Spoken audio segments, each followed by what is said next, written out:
গ্রহের প্রসন্নতা বা গ্রহ বৈগুণ্য হেতুই মানুষের বল, বুদ্ধি, সৌন্দর্য, ঐশ্বর্য, জ্ঞান, ধর্ম ও সুখ দুঃখের তারতম্য ঘটে। গ্রহ প্রভাবে কেউ কাঙাল, কেউ সম্রাট।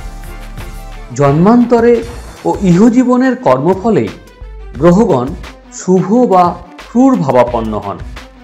যিনি যে ধর্ম জাতিরই মানুষ হন, গ্রহকে প্রসন্ন বা অনুকূল না রাখতে পারলে বিপদ থেকে রক্ষা নেই।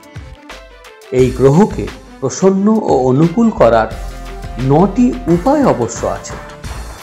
সেগুলি হল গ্রহযোগ, গ্রহ হোম, গ্রহ পূজা, গ্রহ স্নান, গ্রহরত্ন ধারণ, গ্রহৌষধ ধারণ, গ্রহ কবচ ধারণ, গ্রহ মন্ত্র জপ এবং গ্রহ স্তব ও প্রণাম।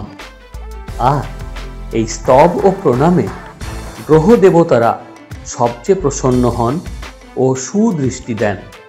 তাই বঙ্গবার্তা গ্রহদের তুষ্ট করার জন্য সেই স্তব ও প্রণাম জানাচ্ছে আপনাদের।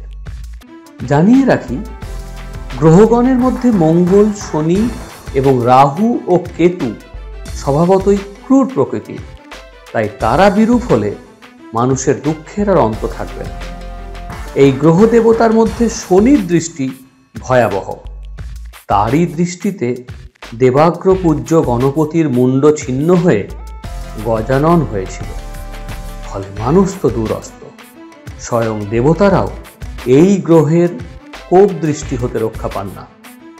বঙ্গবার্তায় আপনাদের বৃদ্ধি, রক্ষা ও মঙ্গল কামনায় গ্রহ শান্তির সংক্ষিপ্ত মন্ত্র প্রতিদিন সকালে স্নানের পর এই মন্ত্র পাঠ করুন।